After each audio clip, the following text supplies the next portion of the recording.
I've worked at the music store for 5 years now. I started after graduating with my music education degree, thinking it would be temporary while I looked for teaching positions. But being surrounded by instruments all day kept me here longer than I planned. We do sales, rentals, repairs, and lessons.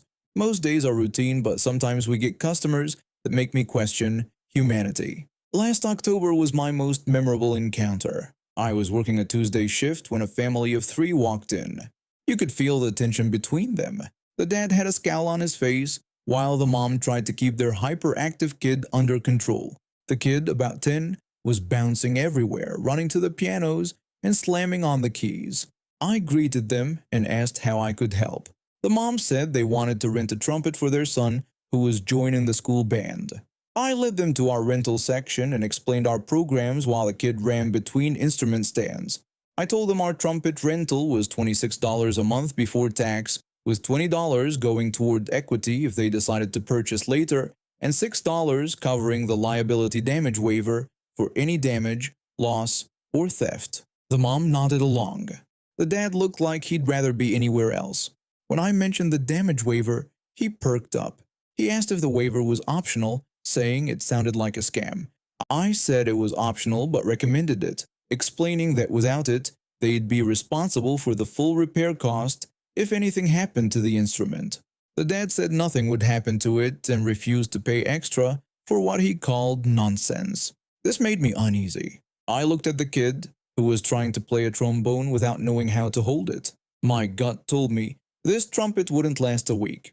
When I started the paperwork, the dad checked his watch repeatedly. He complained it was taking forever and said he was going to Home Depot to get his tools. The mom asked if he couldn't just wait a few more minutes. He refused and told her to grab the kid and meet him at Home Depot when they finished. He walked out. The mom gave me an apologetic look. She said sorry for his behavior. I smiled and finished the rental. After she left with the trumpet and her son, I told my co-worker I bet they'd be back soon with a damaged trumpet and no damage waiver. My co-worker laughed. 3 days later, I was working with my manager when the dad burst through our doors. His eyes had dilated pupils and he held the trumpet, no longer in its case. The lead pipe was bent at nearly a 45-degree angle and the bell had a massive dent. It looked like it had been run over. The dad said we rented them a defective trumpet. My manager asked what happened to the instrument. The dad said nothing happened, claiming our instruments were fragile. He said he worked in construction and that metal doesn't bend when dropped. This was nonsense. Even professional instruments can dent if dropped, and student models are more vulnerable. My manager asked if he had signed up for the liability damage waiver. The dad said no, he didn't want to pay for anything but the rental fee. My manager told him he was responsible for the repair costs, as he agreed to this when he signed the rental agreement. Then things got worse. The dad grabbed my manager by the wrist, squeezing until she winced. He said the customer is always right and demanded a new trumpet. Before I could react, he slapped my manager across the face hard enough that she staggered. I lunged forward, grabbed him by the chin and throat, and slammed him to the floor. I told him he chose not to get the damage waiver, that he damaged the trumpet, and that he shouldn't put his hands on anyone in the store. I said I'd call the police if he didn't leave. I held him down, but not too hard. For a moment I thought he might fight back, but he just got up when I let go. He walked out, flipping us off and leaving the trumpet behind. After he left, I asked my manager if she was okay and needed medical attention. She said she was all right and thanked me, but we needed to report this to corporate. I worried I'd lose my job for confronting a customer, but corporate supported us after seeing the security footage. The man had assaulted my manager first and my response was reasonable. The next day, my manager called to say the mom had contacted the store.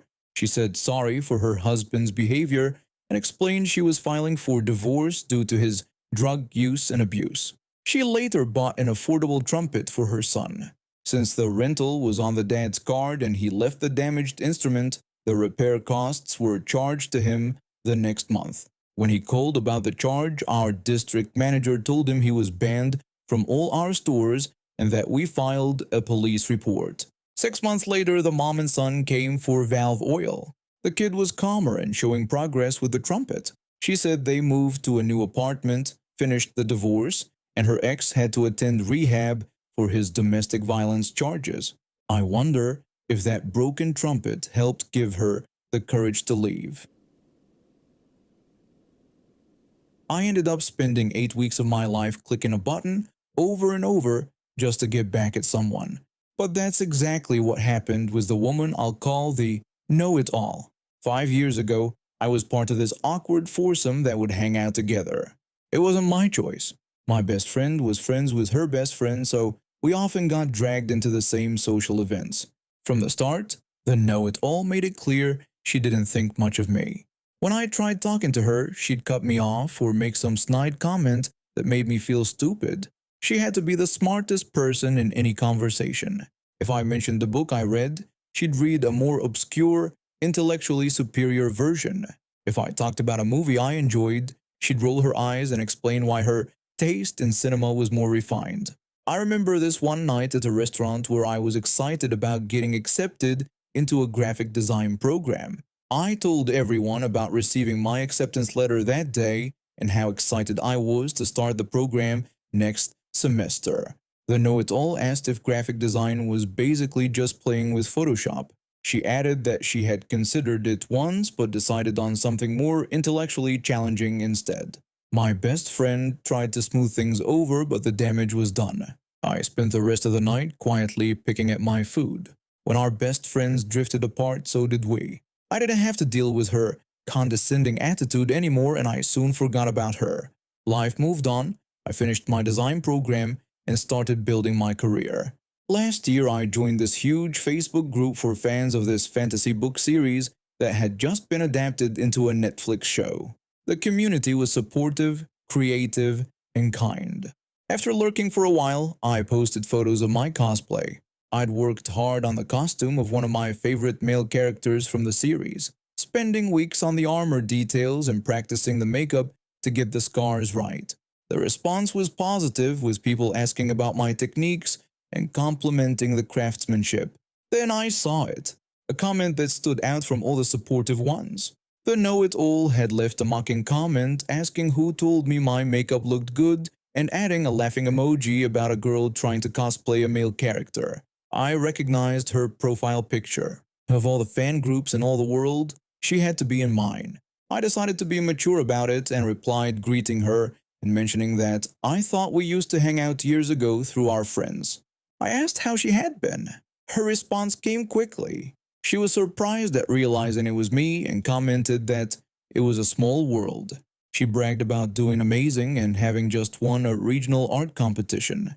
Then she asked if I was still doing whatever that is. I responded that was great for her and confirmed that I was still designing and cosplaying, adding that it had been a fun creative outlet for me. She didn't respond after that. When I checked later, I realized she had blocked me. I hadn't even said anything rude. It was bizarre but not surprising given her personality. I didn't think about her again until about 3 months later when I was scrolling through Facebook and saw a post shared by someone who must have been her husband. It was asking for votes in this big social media contest called Influencers with Impact. The know-it-all had somehow made it to the top 50 contestants, and the grand prize was $25,000. I clicked through to check out her contest profile. Her self-written bio described her as a beacon of positivity in the online space and claimed she was known for creating judgment-free communities where everyone feels welcome. There was even a line about how she lifts other women up rather than tearing them down. This was the same person who had publicly mocked my cosplay and had spent years making me feel inferior every chance she got. As I was about to close the page, I noticed something interesting about the contest rules. You could vote against contestants multiple times per day, every day, for the remaining 8 weeks of the competition. The contestants with the lowest numbers would be eliminated in phases. I'm not usually a petty person, but something about seeing her try to win $25,000 and a platform as Miss Non-Judgmental when she was exactly the opposite struck a nerve. So I made a decision. Every morning before work, I'd vote against her. During my lunch break, more votes. Before bed, another round of votes. I set reminders on my phone and never missed a day for 8 solid weeks. Around the fourth week, I checked the standings and saw she had dropped from the top 10 to the bottom 20. By the end of the fifth week, she had been eliminated from the competition due to insufficient support. Her husband's next Facebook post was a rant about how the contest must have been rigged because someone as genuine and kind as her couldn't possibly have lost fairly. I never told anyone what I did. It wasn't about getting credit. It was just about making sure that someone who built herself up by tearing others down didn't get rewarded for pretending to be something she wasn't. So, know it all, if you're reading this and recognize yourself, now you know why your influencers with impact dream fell apart. Maybe next time try actually being the kind, non-judgmental person you claim to be online. And for what it's worth, my Witcher cosplay was awesome. I worked at this fast food place for 2 years. A temporary job to pay for college became full-time after I got good at training new employees. The turnover rate is high, so management likes anyone who can help newbies survive their first weeks. I've worked every station, so I train everyone. Last Tuesday, I supervised our latest batch of new hires. One was a 16-year-old girl with blonde hair and a bubbly personality. She learned the register quickly. I was at the register next to hers, watching her while handling my customers. After lunch rush, this guy walked in. He looked about mid-20s, wearing a wrinkled button-up shirt with a smirk on his face. He went to the new girl's register, ignoring my empty line. At first, everything seemed normal. She greeted him and he ordered. But then he asked for her phone number.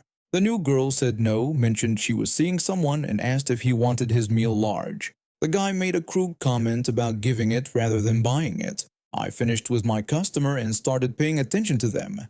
The new girl asked if he wanted any sides.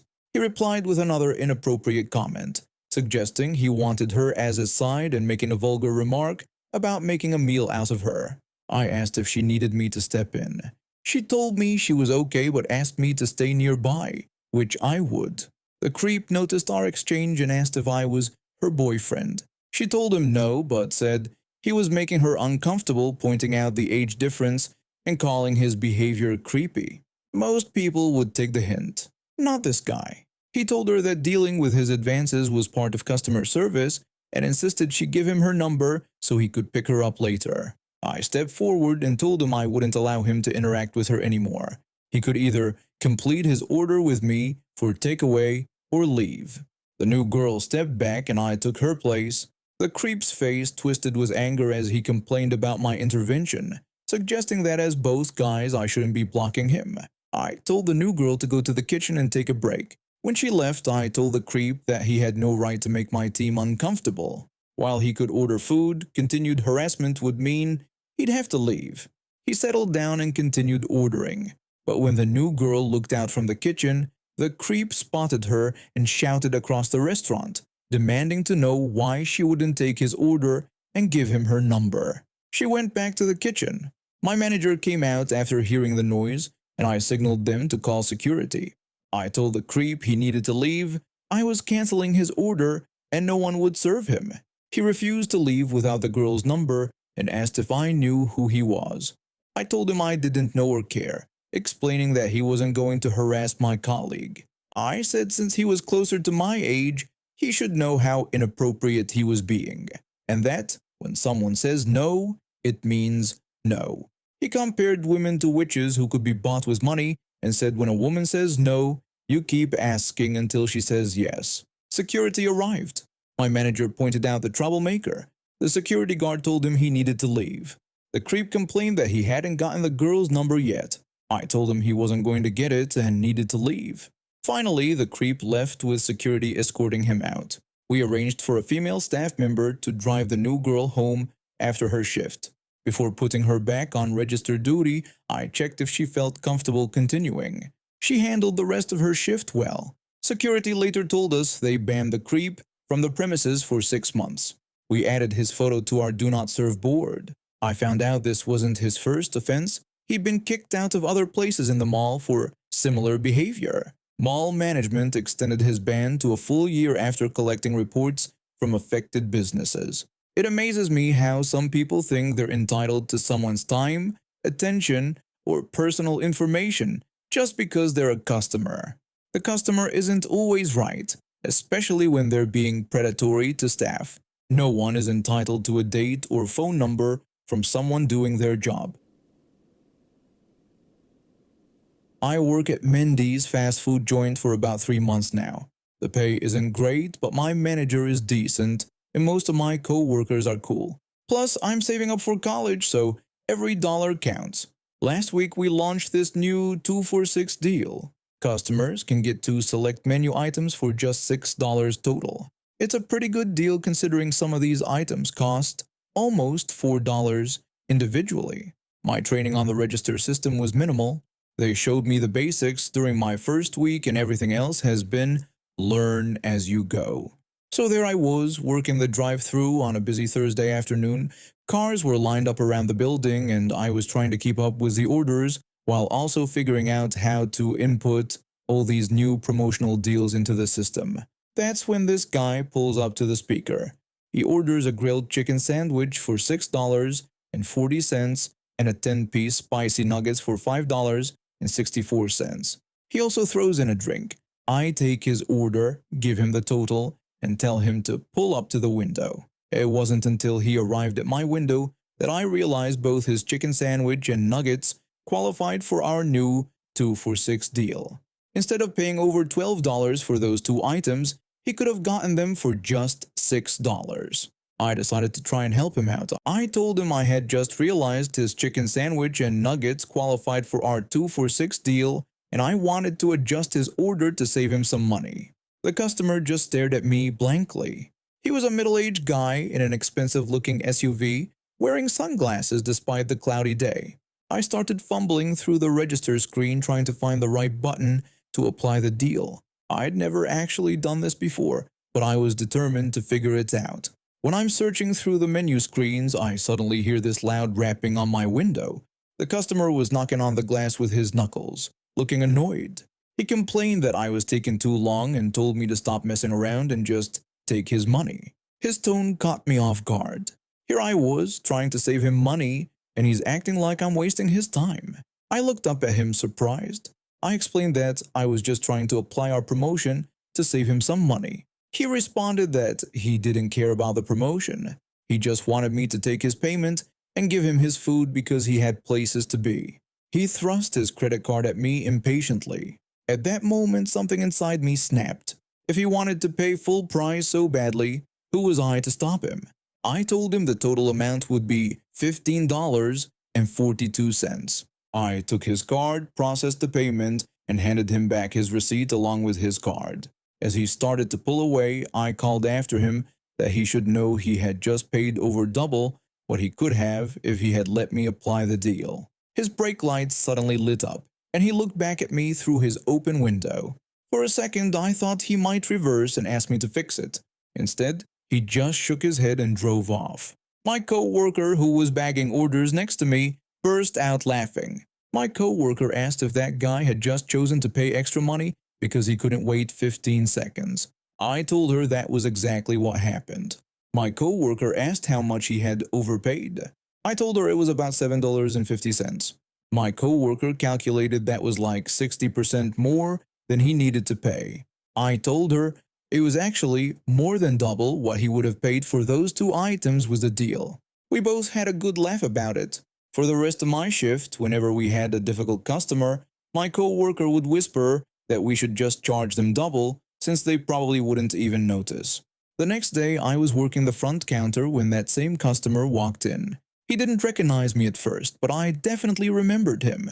He approached the register with a confident stride. He ordered a grilled chicken sandwich and a 10-piece spicy nuggets. I asked if he would like to take advantage of our 2 for 6 deal since those items qualified.